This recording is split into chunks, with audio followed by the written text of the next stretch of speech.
Short story lesson number 6 for Wings Chips. The focus is on point of view, types of conflict, imagery, and appealing to senses.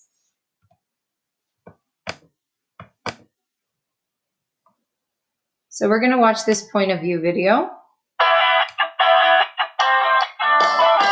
Hey, this is Mr. Sato, here to explain point of view. Narrative point of view, or POV, is simply the perspective from which the story is told. In other words, who is telling the story? There are two basic kinds of POV, first person and third person, and within those two kinds are a few variations. So we'll talk about 5 different kinds altogether. First person narration is when a character in a story is narrating it. So if a character in the story is telling you what's going on, I did this, he said to me, he shook my hand, then it's a first person narrator. It's first person POV. An advantage of first person is that it most closely resembles the way stories are told in everyday life, right? You come to school, you tell your friends about something that happened to you. That's like first person POV. Another advantage is you get a strong sense of the narrating character's personality. So using first person point of view is also a way of fully developing that character. Now, a first person narrator can be reliable or unreliable. A reliable narrator is telling us what's happening in a way that we believe is true and undistorted. Most first-person narrators are reliable. When Pip in Great Expectations tells us his story, we believe that he's telling us things pretty much the way we'd see them.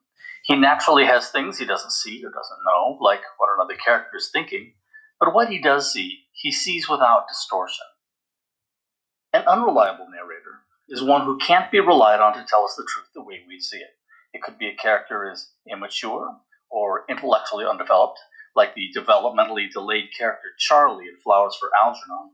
In that book, Charlie describes people he thinks are his friends, but we can see that they're just making fun of him and having a laugh at his expense. So he's an unreliable first-person narrator. He's not lying to us, but he isn't able to give us the whole picture. If the narrator is lying to us, that's also an unreliable narrator. A well-known example is The Telltale Heart by Edgar Allan Poe. Our narrator starts out telling us not to think he's mad, I say, and sets out to prove to the reader how sane he is. But before you're halfway into the story, it's clear that this guy's off his rocker. So first-person narrators can be fun that way. Another fun trick is to tell the story with alternating first-person narration. You've probably seen books like this, like Alicandi's Reached. One chapter is told from one character's POV, the next chapter is told from someone else's. That way you get to see the story from multiple perspectives. That can be tricky too, but it's a great way to get all the benefits of first-person narration while still giving your reader a more complex perspective on the story's events. One last note on first-person point of view. The narrator is usually the main character, though sometimes it's an important character who is witnessing what happens to the main character. Like Sherlock Holmes' assistant, Dr. Watson, tells the story of Sherlock's investigations, but you'd never say Watson was the main character, right? Sherlock Holmes is the main character, even though Watson narrates. Traditionally, most stories used to be third-person POV. This is when the narrator is a voice outside the story. The narrator tells us, Doris did this, or he said to Doris, or she shook his hand. That's third person. The 3 main kinds of third-person point of view are omniscient, limited, and objective. Omni means all, and scientia means knowledge. So an omniscient narrator literally knows everything about what's going on in that story. He or she can know what a character is thinking, or what all of the characters are thinking, or even what an inanimate object feels, if that's what the writer wants. The omniscient narrator can know that Bob hid something in a room when there's no other character around to see him do it.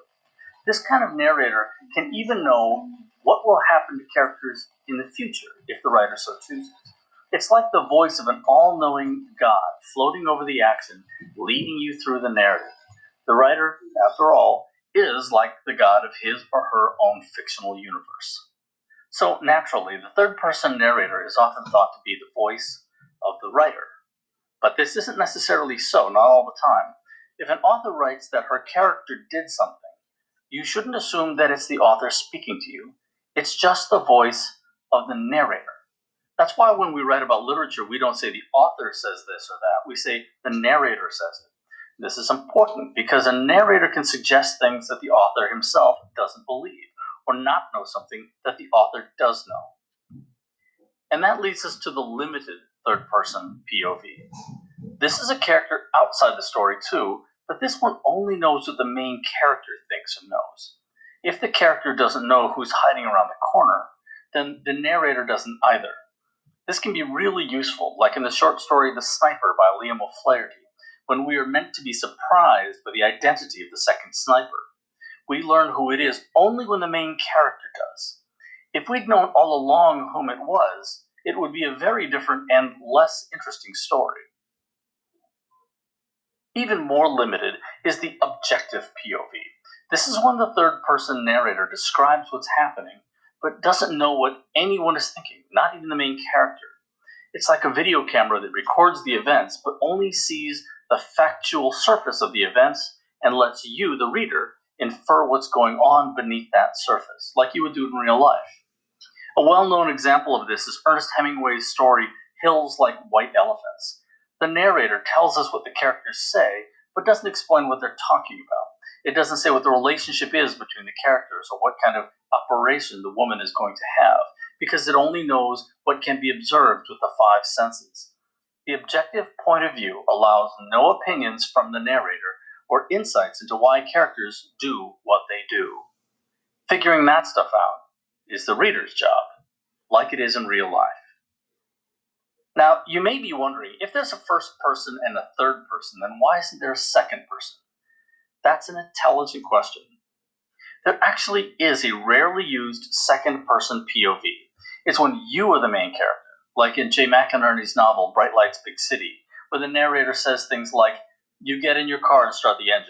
You drive down the highway thinking about your ex-girlfriend. A car cuts you off in traffic. This is really hard to do well, and I generally don't recommend it. Most of the time, when I read second-person POV, I keep thinking, no, I didn't. Don't tell me I said that. That's not my girlfriend. It can be very distracting, so attempt it at your own risk. So to review, the main kinds of point of view are 1. Reliable first person, in which a character in the story tells you the story in a reliable way. 2. Unreliable first person, in which you have a character in the story telling it to you with distortion of some kind. 3. Omniscient third person, that's the all-knowing godlike narrator. 4. Limited third person, in which we see the story through a third-person narrator who only knows what the main character knows. And 5. Objective third person, where the narrator just describes things like a hidden camera would, without commentary, and lets the reader put the pieces together.